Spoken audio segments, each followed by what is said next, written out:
I am Mani. I am the blogger behind getmonirich.com. आज हम इस वीडियो में देखेंगे कि हम अपने इन्वेस्टमेंट रिटर्न्स कैसे कैलकुलेट कर सकते हैं।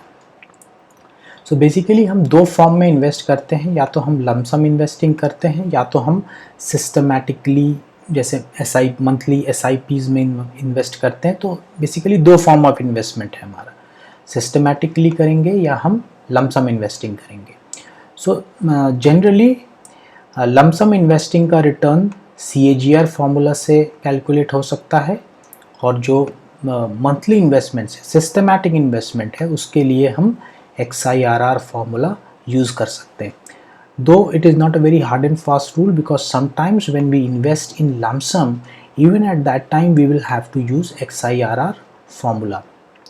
तो ये कैसे होता है, इसको समझने के लिए ये चार फॉर्मूलाज यहाँ पर हमने चार एग्जाम्पल्स हमने यहाँ पर लिया हुआ है, और ये चारों एग्जाम्पल्स हम वन बाय वन करके देखेंगे, और इसके बाद आपको एक काफ़ी क्लैरिटी आ जाएगा कि XIRR और CAGR का इस्तेमाल आप कहाँ कहाँ कर सकते हैं अपने इन्वेस्टमेंट्स कैलकुलेट करने के लिए। तो जो पहला एग्जाम्पल है वो एक लमसम इन्वेस्टिंग है, एक म्यूचुअल फंड में, HDFC टॉप 100 फंड में। और आप यहाँ देखेंगे 1 जनवरी 2019 को 60,000 रुपये इन्वेस्ट किया गया, और 2 दिसंबर 2019 को जितने यूनिट्स खरीदे गए थे वो सारे यूनिट्स 2 दिसंबर 2019 को सोल्ड कर दिए गए। तो इस फॉर्म ऑफ इन्वेस्टमेंट में जो एक लमसम इन्वेस्टमेंट है, इसका रिटर्न कैसे कैलकुलेट किया जाए, बहुत ही सिंपल है। सबसे पहले आप दो कैश फ्लोज को नोट कीजिए। पहला कैश फ्लो क्या है, 1 जनवरी 2019 को कैश आउटफ्लो हुआ है। आउटफ्लो मीन्स आपके पॉकेट से पैसे बाहर गए हैं, तो इसलिए पहला कैश फ्लो जो है आप उसको नोट करें। ये 60,000 रुपये, ये ब्रैकेट में इसलिए है क्योंकि एक्सेल में जो आउटफ्लो होता है उसको नेगेटिव दिखाया जाता है, तो ये ब्रैकेट्स मीन्स नेगेटिव। तो हमें इस नेगेटिव वैल्यू की ज़रूरत नहीं है कैलकुलेशन के लिए, CAGR के लिए, तो इसको मैं एक पॉजिटिव वैल्यू में कन्वर्ट कर देता हूँ। तो पहला कैश फ्लो ये था, और दूसरा कैश फ्लो जो है वो एक इनफ्लो है। तो इस इनफ्लो कितना था हमारा, 64,000 रुपीज़। सो बेसिकली हमारे पास दो कैश फ्लोज आ गए, cash out and cash in, और इन दोनों टाइम के बीच का जो होराइजन है वो 1 ईयर है। तो एक साल में 60,000 64,000 बन गया, और इसका हमको रिटर्न कैलकुलेट करना है। तो CAGR फॉर्मूला यहाँ पर आप देखेंगे, final value divided by beginning value to the power 1 by time minus 1 into 100। So इस फॉर्मूला को यूज़ करके हम इसका अभी रिटर्न कैलकुलेट करेंगे। तो चलिए देखते हैं।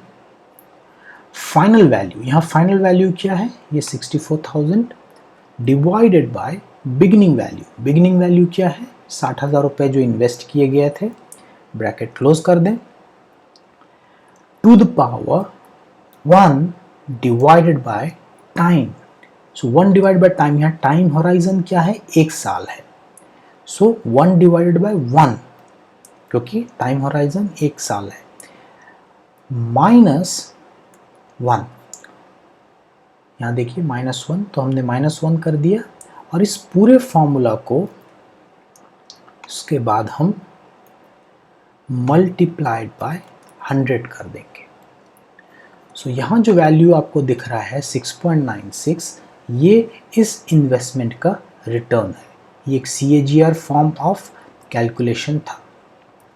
चलिए दूसरा एग्जाम्पल देखते हैं। यहाँ एक म्यूचुअल फंड में SIP फॉर्म में इन्वेस्ट किया गया है। हर महीने 5,000 रुपये इन्वेस्ट किए गए, और 2 दिसंबर 2019 को ये जितने यूनिट्स एक्यूमुलेट हुए वो टोटल एक साल में हर महीने थोड़े थोड़े यूनिट्स परचेज किए गए, और जो टोटल यूनिट्स एक्यूमुलेट हुए 100, उसको एक साल बाद सेल कर दिया गया। तो चलिए देखते हैं इस SIP फॉर्म ऑफ इन्वेस्टमेंट का हम रिटर्न कैसे कैलकुलेट करें, और हम फॉर्मूला जो यूज़ करेंगे वो XIRR फॉर्मूला है। तो यहाँ भी आप नोट करें पहले कैश फ्लोज को, कितने कैश फ्लोज हुए हैं। यहाँ पर देखिए इतने कैश फ्लोज हुए हैं, ये कैश आउटफ्लो है और ये जो एक वैल्यू है ये कैश इनफ्लो है। सो 1 जनवरी 2019 को कैश आउट क्या हुआ था, यहाँ पर 5,000 रुपये आपने इन्वेस्ट किए थे, इसीलिए पहला आउटफ्लो 5,000 रुपये 1 जनवरी को हुआ था। सिमिलरली 1 फरवरी को भी 5,000 रुपये आपने इन्वेस्ट किए, तो ये भी आप कॉपी कर लें, ये भी एक कैश आउटफ्लो है। सिमिलरली आप देखेंगे इसी तरह आपने ये सारे कैश आउटफ्लोज हैं आपके, सारे कैश आउटफ्लोज 5-5 हज़ार रुपये हर महीने। और 2 दिसंबर 2019 को एक कैश इनफ्लो भी हुआ है, ये इनफ्लो है क्योंकि यहाँ पर आपने अपना यूनिट्स रिडीम कर दिया है। तो ये रिडीम करने के बाद जो पैसे आपके पॉकेट में आए थे वो थे 61,859। सो अभी आप इस टेबल को ध्यान से देखें। सो कितने कैश फ्लोज हैं यहाँ पर, मल्टीपल कैश फ्लोज हैं, हर महीने 5-5 हज़ार रुपये गए और फाइनली 2 दिसंबर 2012 को आपने जब ये अपना 100 नंबर यूनिट्स सेल किया तो आपके पास 61,000 रुपीज़ आ गए। तो इस इन्वेस्टमेंट का रिटर्न कैसे कैलकुलेट किया जाए, ये हम XIRR फॉर्मूला यूज़ करके कर सकते हैं। तो चलिए देखते हैं XIRR फॉर्मूला में जो पहला जो वेरिएबल है वो है वैल्यूज़। वैल्यूज़ यहाँ पर क्या है, वैल्यूज़ ये हैं, दीज आर वैल्यूज़। तो इस सारे वैल्यूज़ को आप सेलेक्ट कर लें, उसके बाद कॉमा, उसके बाद डेट्स। ये सारे डेट्स कौन से हैं, ये हैं डेट्स, तो इनको आप सारे डेट्स को सेलेक्ट कर लीजिए। ये गेस एक ऑप्शनल फॉर्मूला का वेरिएबल है, आपको उसको देने की ज़रूरत नहीं है। Bracket close, enter. आप इसको परसेंटेज साइन दे दें, इसका थोड़ा सा डेसिमल प्लेसेस बढ़ा देते हैं। तो यहाँ आप देखेंगे कि आपके मल्टीपल कैश फ्लोज हुए थे, कैश आउट्स मल्टीपल हुए थे और फिर एक कैश इन हुआ आपका 12 दिसंबर को। तो इस XIRR फॉर्मूला को यूज़ करके हमने किस तरह से इसका रिटर्न कैलकुलेट किया। सो ये एक SIP फॉर्म ऑफ इन्वेस्टमेंट था म्यूचुअल फंड में, और हमने इसका XIRR फॉर्मूला यूज़ करके रिटर्न कैलकुलेट किया। अभी एक और इंटरेस्टिंग चीज़ देखिए। अभी सपोज आपने एक स्टॉक्स में इन्वेस्ट किया हुआ है, आपने 1 जनवरी 2010 को 25,000 रुपये एक स्टॉक में इन्वेस्ट किया, आपने 250 शेयर्स खरीदे उसके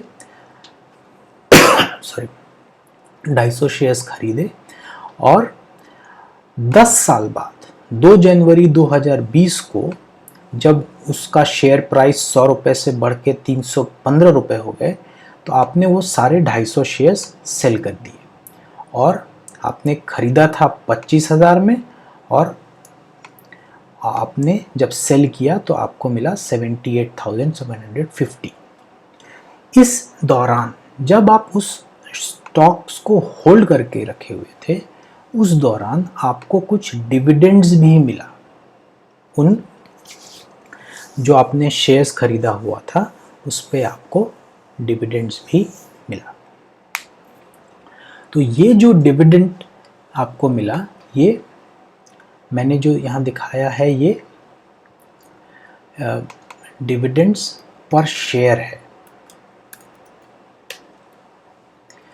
तो आपने 25,000 रुपये इन्वेस्ट किए और आपको 10 साल बाद 78,000 मिला, और बीच में आपने ये डिविडेंड्स भी अर्न किए। तो इसके कैश फ्लोज कैसे हो जाएंगे, देखिए इसके कैश फ्लोज हैं 1 जनवरी 2010 को आपका एक कैश आउट हुआ है, तो आप इसको पहले नोट कर लें। दूसरा, हर साल आपको कुछ शेयर्स में डिविडेंड्स भी मिले, तो 1.5 रुपीज़ पर शेयर, आपके पास कितने शेयर्स थे 250, सो इंटू 250, तो आपको इतने डिविडेंड्स मिले। मैं जस्ट ये डॉलर साइन देख के इस सेल को फिक्स कर देता हूँ और आप देखेंगे कि आपने ये सारे डिविडेंड्स, इतने डिविडेंड्स आपको ये सब कैश इन है, ये आउट फ्लो था और ये सब इनफ्लोज हैं, ये सारे इनफ्लोज हैं क्योंकि ये डिविडेंड्स है, ये आपके पॉकेट में ये पैसे आ रहे हैं, इसीलिए सारे पॉजिटिव नंबर्स हैं।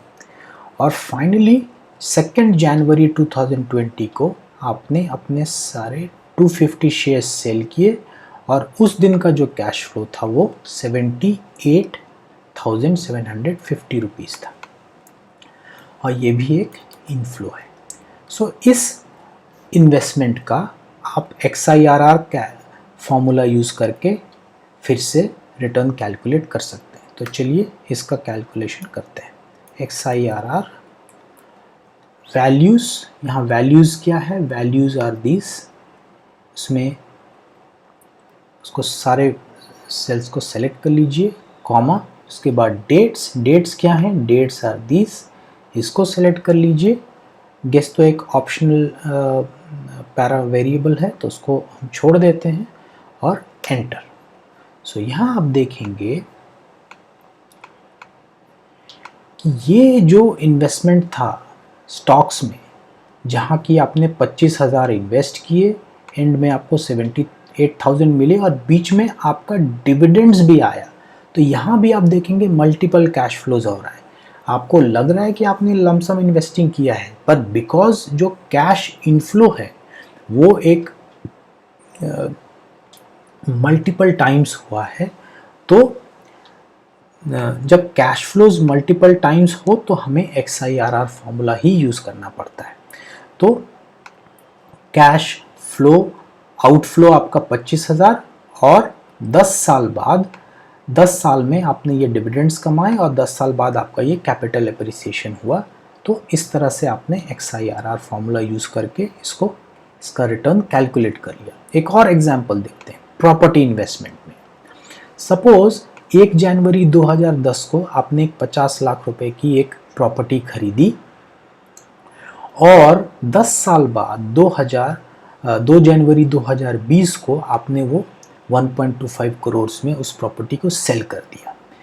पर इस टाइम होराइजन के बीच में आपका वो प्रॉपर्टी आपको रेंट कमा के भी दे रहा था। हर महीने आपको 12,500 से आपका रेंट स्टार्ट हुआ और इस तरह से आपने हर साल वो रेंट कमाए। तो इस केस में कैश फ्लोज क्या क्या हुए, चलिए देखते हैं। पहले तो ये डेट्स को कॉपी कर लेते हैं और उसके बाद कैश फ्लोज क्या क्या हुए। पहले तो आउटफ्लो हम देखते हैं। आउटफ्लो क्या हुआ, पहला जो कैश आउट हुआ था वो था हमारा 50 लाख रुपए का कैश आउट हुआ था, और उसके बाद जो इनफ्लोज हुए हैं वो क्या हुए हैं, मंथली रेंट्स। ये जो रेंट है ये सब मंथली वैल्यूज हैं, सो इस सब को इंटू 12 कर देंगे। सो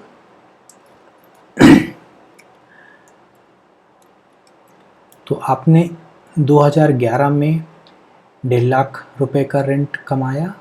सिमिलरली सारे रेंट्स को मल्टीप्लाई बाय 12 करके हम यहाँ पर वो वैल्यूज़ नोट कर लेते हैं।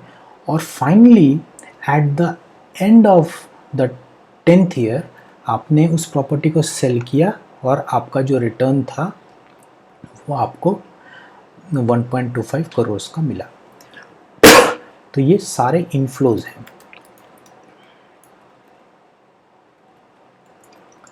तो इस फॉर्म ऑफ इन्वेस्टमेंट में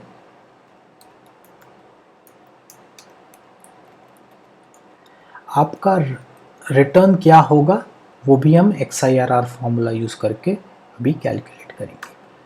तो XIRR वैल्यूज क्या है यहाँ पर, दीज आर द वैल्यूज। ये सारे सेल को सिलेक्ट कर लें, कॉमा। डेट्स क्या है, डेट्स ये हैं, सारे डेट्स को सिलेक्ट कर लें। गेस एक ऑप्शनल पैरामीटर है तो उसे हम छोड़ देंगे, ब्रैकेट क्लोज, एंटर। सो यहाँ आप देखेंगे कि इस इन्वेस्टमेंट में 50,000 इन्वेस्ट किए गए, उसके बाद डिविडेंड्स मंथली रेंट कमाया गया और उसके बाद capital appreciation.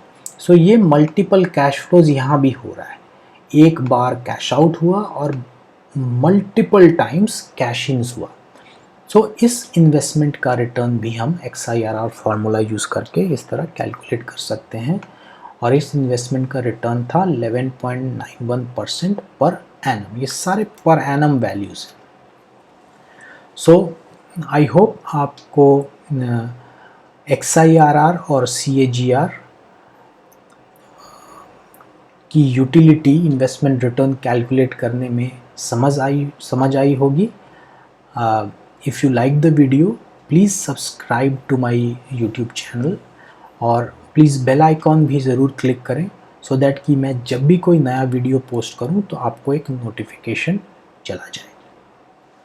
So that's all friends, see you soon with another video. Thanks for watching.